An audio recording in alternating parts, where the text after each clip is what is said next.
नमस्कार। स्वागत है आपका हमारे चैनल जीएस स्टडी 94 में। और दोस्तों में यश। तो दोस्तों, जैसा कि आपको पता है, जनसत्ता और दैनिक जागरण का जो राष्ट्रीय संस्करण का मुख्य पृष्ठ होता है, जिसे आप संपादकीय एडिटोरियल के नाम से जानते हैं, उसके बारे में हम यहाँ पर विचार विमर्श करते हैं और चीज़ों को सही तरीके से बताते हैं। तो इस तरह की वीडियो पाने के लिए सबसे पहले आप मेरे चैनल को सब्सक्राइब करके जो बगल में एक बेल आइकॉन है उसे आप प्रेस कर दीजिएगा। जैसे मैं वीडियो अपलोड करूं आपके पास नोटिफिकेशन सबसे पहले पहुंचे। ठीक है, तो चलते हैं दोस्तों आगे। थोड़ा सा लेट हो चुका है वीडियो बनाने में। तो यहाँ पर लिखा है, दोष मत खोजें, समाधान खोजें। ऐसे तमाम तरह के लोग हैं समाज में, आपके परिवार में, जो मात्र जब आपकी किसी प्रकार की गलतियाँ उन्हें नज़र आएंगी उसके बाद आपके ऊपर दोषारोपण करेंगे, आपकी कमियां गिनाएंगे, पर ये कभी भी नहीं बताएंगे कि ये जो समस्या है, ये जो दोष है, इसका समाधान कैसे होगा। ठीक है, तो दोस्तों यही यहाँ बताया जा रहा है कि दोष मत खोजें, समाधान खोजें। इस संसार में यदि आप ईश्वर को भी मानते हैं तो उनको भी यदि मैं यहाँ पे खड़ा कर दूँ तो उनमें भी कमियाँ नज़र आएंगी। आप सोचिए, जो पूरे देश को, जो पूरे सबसे बड़ा जो संवैधानिक पदों पे लोग बैठे हुए हैं, चाहे प्रेसिडेंट हो, चाहे प्राइम मिनिस्टर हो, चाहे डिफेंस हो, चाहे फाइनेंस से रिलेटेड जो मिनिस्टर हैं, तमाम लोगों के अंदर भी कमियां हैं। तो दोस्तों, उन कमियों को जो भी समस्या हो, यदि उनका जो निदान कर दिया, समाधान कर दिया, तो वही जो है संसार में जाना जाता है। ठीक है, और जो लोग उन्हीं कमियों के साथ, उसी टैग के साथ जीना चाहते हैं इस समाज में, तो उनका अस्तित्व कोई मतलब नहीं है। वो समाज में हैं, रहें चाहे न रहें। ठीक है, यदि आपके अंदर कोई कमी हो तो सुधार करिए। उस दोष को दूर करने के तमाम तरह के उपाय हो सकते हैं। लोगों से मिलिए, उस पर बात करिए। ठीक है, अब आगे चलते हैं और बता दें, कल एक जन से हमने बात किया था, क्या नाम था, इन्वायरमेंट एक्टिविस्ट नाम से उनका चैनल है, हमने उनसे बात किया था। यदि आपको अच्छा लगे तो आप जाकर उनके चैनल को सब्सक्राइब कर सकते हैं। और उनका जो उद्देश्य है, मतलब एक जागरूकता लाना। समाज में जो भी कुछ लोग हैं ना, नज़रअंदाज कर रहे हैं, मतलब जैव विविधता को लेकर, पर्यावरण को लेकर, तो उनकी जो सोच है बहुत अच्छी है। ठीक है, तो आगे चलते हैं दोस्तों। आज हम बात करेंगे संस्कृति की पुनर्स्थापना का शुभ मुहूर्त। ठीक है, तो जिस तरह से एक हिंदू समाज, और हिंदू समाज में जो श्री राम जी हैं, जो आस्था के प्रतीक हैं, पिछले कई सालों से जिस तरह से उपेक्षा के शिकार कुछ हिंदू भाई, ठीक है, अब उनमें एक खुशी की लहर है, क्योंकि जो वो धरोहर हैं, जो उनके आस्था का विषय हैं श्री राम जी, अब उनसे रिलेटेड एक भव्य, कह सकते हैं, मंदिर का स्थापना होने जा रहा है, उनकी मूर्ति का स्थापना होने जा रहा है। और मे भी हो सकता है 3 से 5 अगस्त के बीच तमाम तरह की पूजा हो वहाँ पे अयोध्या में। तो आगे चलते हैं, इसी से रिलेटेड आज बातें होंगी। यहाँ पे देखिए लिखा है, त्रेता युग में जब मुनि वशिष्ठ से राम के राज्याभिषेक का मुहूर्त पूछा गया तो उन्होंने कहा कि शुभ और अशुभ राम से ही प्रकाशित होते हैं। राम का जिस दिन राज्याभिषेक होगा वह शुभ दिन बन जाएगा। भारतवर्ष में 5 अगस्त एक नया शुभ मुहूर्त बनने जा रहा है। इसी दिन प्रधानमंत्री नरेंद्र मोदी अयोध्या में श्री राम मंदिर के गर्भगृह का भूमि पूजन करेंगे। इसके साथ 5 अगस्त को सनातन धर्म की संस्कृति की समाज में पुनर्स्थापना का श्री गणेश होगा। पुनर्स्थापना इसलिए कि पिछली कई शताब्दियों में हम धीरे धीरे अपनी ही संस्कृति से दूर होते गए हैं। भारतीय संस्कृति का मूल आधार है गृहस्थ व्यवस्था, और राम इस व्यवस्था के चरम आदर्श हैं। तो दोस्तों देखिए, आस्था का विषय है, और आस्था जैसे मुद्दों पर मैं किसी प्रकार का कटाक्ष नहीं करना चाहता, क्योंकि एक तबका है, एक वर्ग है जो नाराज़ हो सकता है। जैसे कुछ लोग हैं जो इस्लाम के फॉलोअर हैं, जो इस्लाम के समर्थक हैं, इस्लाम को माने, जो भी आपकी आस्था जुड़ी हो। कुछ लोग सिख समुदाय को मानने वाले तो सिख से जुड़े हैं। कुछ लोग निरंकारी, जिन्हें आप बिनाकार, जो उनके देवी देवता होते हैं, उनमें उनका अटूट विश्वास होता है, आस्था होता है। तो जो भी आपको अच्छा लगे, देखिए, यदि किसी के प्रति आस्था है तो उस पर किसी प्रकार का कटाक्ष नहीं करना चाहिए। ठीक है, पूरी कोशिश करिए, क्योंकि आजकल जिस तरह से सोशल मीडिया पर अभद्र गालियाँ दी जा रही हैं कुछ मूर्खों के द्वारा, मैं कई चीज़ें देखा हूँ।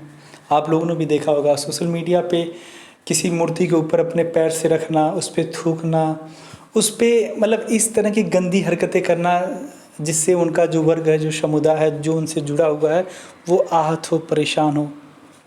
कुछ लोगों को मैं देखता हूँ, कुछ लोग ऐसे शरारती लोग हैं, अराजकतावादी तत्व हैं जो अंबेडकर जी की प्रतिमा को क्षतिग्रस्त कर देते हैं।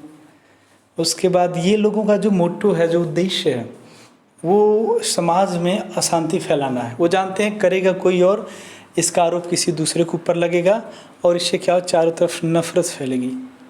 यदि आप अपने पिताजी को, मान लीजिए सीधा सीधा अर्थ है, मेरे लिए जो रिलीजन है, आपके पिताजी हैं, कुछ लोग उन्हें बापू बोलते हैं, कुछ लोग डैड बोलते हैं, कुछ पप्पा जी बोलते हैं, तो ये वही है, रूप वही है, उद्देश्य बाप का वही है, मात्र दोस्तों नाम बदला हुआ है। हो सकता है शरीर भी बदला हो, पर उनका जो उद्देश्य है अपने बच्चों के लिए जो प्रेम है वो एक ही है। तो ठीक उसी तरह है, इस तरह का आप भेद न करें, लोगों के बीच सौहार्द की स्थिति बनाए रखें। राम के बिना भारतीय संस्कृति की कल्पना भी कठिन है। उनके चरित्र से समाज में मर्यादाएं बनी, आदर्श स्थापित हुए। राम भारत की संस्कृति विरासत के सर्वोच्च प्रतीक हैं। वाल्मीकि रामायण के बालकांड के पहले सर्ग में ऋषि वाल्मीकि नारद मुनि से पूछते हैं, इस समय इस लोक में कौन गुणवान, शक्तिशाली, धर्म का ज्ञाता, कृतज्ञ, सत्यभाषी, चरित्रवान, सब प्राणियों की भलाई चाहने वाला, क्रोधहीन और तेजस्वी है, जिसके युद्ध में कोप करने पर देवता भी डरते हैं, वह पुरुष कौन है? इस पर नारद कहते हैं, वह इच्छावाकु वंश में पैदा हुए हैं और उनका नाम है राम। सोचिए, एक नाम राम सत्य है। राम जिस प्रकार नदियां सागर के पास जाती हैं, उसी प्रकार सज्जन पुरुष राम के पास जाते हैं। मैं आपको बता दूं, बहुत सारे ऐसे भी होंगे विद्यार्थी यहाँ पे इस प्लेटफॉर्म पे जो इसे कथा, मतलब एक काल्पनिक कथा भी कह देते हैं। वो मेरा विषय नहीं है। इस विषय के माध्यम से मैं जो आज आपको समझाने जा रहा हूँ उस पर आप गौर करिएगा। आप इन्हें काल्पनिक मानिए, चाहे इसे वास्तविक मानिए, पर जो उद्देश्य है इसके माध्यम से आप लोगों को बताने का कि दोस्तों, जो आदर्श पुरुष की जब भी तुलना की जाती है इस संसार में, तो राम की बात क्यों की जाती है? क्योंकि हमारी जो संस्कृति है उनसे काफ़ी मिलती जुलती है। यदि मैं अभी अमेरिका की कोई ऐसी हिस्ट्री उठाऊं और जिसमें तमाम तरह के कोई ऐसे कैरेक्टर को वहाँ से उठाऊं जो राम जी के कैरेक्टर से मिलता हो, तो आप उस पर अमल नहीं कर पाएंगे, क्योंकि वो आपकी संस्कृति नहीं, वो आपकी सभ्यता नहीं है। ठीक है, तो इसलिए दोस्तों, जब उदाहरण दिया जाता है तो बताया जाता है कि ये अपने माँ बाप के कितने प्रिय थे। अपने पिताजी के एक आदेश पे ये जंगल की तरफ प्रस्थान कर गए। ऐसा होना चाहिए बेटा। आज के बेटे जो हैं, कलयुगी बेटे, जैसे ही माँ बाप थोड़े से बुजुर्ग हुए, आर्थिक स्थिति उनकी बंद हो गई, पेंशन पे हैं, ठीक है घर में रखेंगे, अगर पेंशन वेंशन नहीं है बस उनको खिलाना, तो ओल्ड होम एज में भेज दीजिए। तमाम तरह की यातनाएं दी जा रही हैं, किसी से छिपा नहीं है। तमाम तरह के ऐसे बता दें जानकारियाँ मिली हैं, कई वीडियो भी मिले हैं जिनमें बूढ़ी माँ 10 दिन तक मरी पड़ी थी उस घर में। कुछ उनके पड़ोसियों के द्वारा जब ये महसूस किया गया कि लगता है कि कुछ अनहोनी हो गई, जब खोला गया दरवाज़ा तो पाया गया कि बूढ़ी माँ जो अपने बेटे की राह देखते देखते मर गई। तो दोस्तों, इस कहानी के माध्यम से, इस चरित्र के माध्यम से, जो राम शब्द हैं, जो राम एक कैरेक्टर है, उसके माध्यम से समाज को बताने की कोशिश किया जाता है कि राम जैसा बनिए, जो अपनी पत्नी के लिए, धर्म पत्नी के लिए इतने बाहुबली, इतने बड़े योद्धा रावण से भिड़ गए। सोचिए, तो ये सारी चीज़ें होनी चाहिए। जो आपका कैरेक्टर हो, आदर्शवादी के रूप में हो, एक सच्चा इंसान की तरह हो, उनसे आप ये सीखिए। वो सही है गलत, उससे आपको कोई मतलब नहीं, पर जो उनका एक कैरेक्टर था, जिस तरह से ऐतिहासिक ग्रंथों में, धार्मिक ग्रंथों में उनके बारे में बताया गया है, उन्हें आदर्शवादी पुरुष क्यों कहा जाता, क्यों सारी स्त्रियां जब पति की चाह मांगती हैं तो आराम जैसे गुणों को प्राथमिकता देती हैं, तो ये सारी चीज़ें सीखने की आवश्यकता है। जगत गुरु रामानंदाचार्य, राम भद्राचार्य कहते हैं, राम नाम दुनिया की महाऔषधि है। दुनिया की सबसे लोकप्रिय साहित्यिक रचना गोस्वामी तुलसीदास की रामचरितमानस है। राम और भारतीय संस्कृति को अलग करके नहीं देखा जा सकता। ऐसे भगवान राम के जन्म स्थान को लेकर करीब 500 साल तक अपने ही देश में संघर्ष करना पड़ा। इससे बड़ी विडंबना और क्या हो सकती है।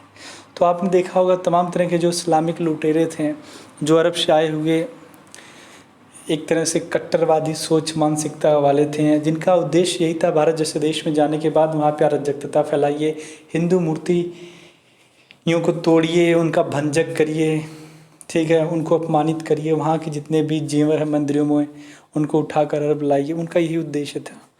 और किस प्रकार से उस जो हिंदुओं का जो प्रतीक था, जो आस्था का विषय था, एक मंदिर, दोस्तों उसे भी किस तरह से क्षतिग्रस्त किया गया। उसके बाद वहाँ पे बाबरी मस्जिद बनाया गया। ये तमाम तरह के स्रोतों के माध्यम से इसका खुलासा हुआ कि जी हाँ, यहाँ पर एक भव्य राम जी का मंदिर हुआ करता था, जो कुछ विदेशी लुटेरों के माध्यम से यहाँ पे एक अलग रूप चरित्र चित्रण कर दिया गया। उनका बस जो उद्देश्य था यहाँ के जो भी इतिहास है उनका खंडन करना। उसके बाद है भारत में राम के अस्तित्व को भी चुनौती मिल सकती है। यह अकल्पनीय बात भी हमने सुनी। यह भी सुना कि कुछ लोग अयोध्या में राम के पैदा होने के प्रमाण मांग रहे हैं। राम पर बाबर को तरजीह देने वाले भी इसी देश के नागरिक हैं। ऐसे लोगों के लिए भारतीय संस्कृति की बात करने वाले पुरातन पंथी और सांप्रदायिक हैं। राम और सनातन धर्म का विरोध धर्मनिरपेक्षता का सर्टिफिकेट बन गया। मंदिर का विरोध करने वाले भूल गए कि आज़ादी के आंदोलन का ध्येय ही राम राज्य की स्थापना था। राम राज्य की स्थापना के नारे पर आज़ादी की लड़ाई लड़ने वाली पार्टी की सरकार ने अदालत में खड़े होकर कहा कि राम तो काल्पनिक हैं। यह वह मानसिकता है जो मूल रूप से जो कुछ भारतीय हैं उसके विरोध में खड़ी है। यही कारण कि भारतीय धर्म और दर्शन के इतिहासकारों ने दाराशिकों के मजम्मउल बहरैन जिसे समुद्र संगम जैसे ग्रंथों की उपेक्षा की। इतना ही नहीं, अलबरूनी, शेख मुबारक, नागौरी, अब्दुल रहीम खान, खाना मलिक, मोहम्मद जायसी और नज़ीर अकबराबादी के लिखे को महत्व नहीं दिया। सनातन धर्म और संस्कृति पर लिखने वाले तमाम लोगों को हमेशा यह शिकायत रही। यह शिकायत सही भी है। सोचिए, पूरी दुनिया में जो सबसे पुराना जो धर्म माना जाता है वो सनातन धर्म के बारे में लोग विचार विमर्श करते हैं। और आज भी उसी के माध्यम से कितने खोज रिसर्च हो रही है, स्टडी चल रही है। बड़े बड़े जो साइंटिस्ट हैं, बड़े बड़े जो स्पिरिचुअल जो प्रीचर हैं उस पर शोध कर रहे हैं। और मैं बता दूं, पूरी दुनिया के जितने भी रिलीजन है उनका जो सोर्स ऑफ ओरिजिन है ये यहीं से, सनातन धर्म से।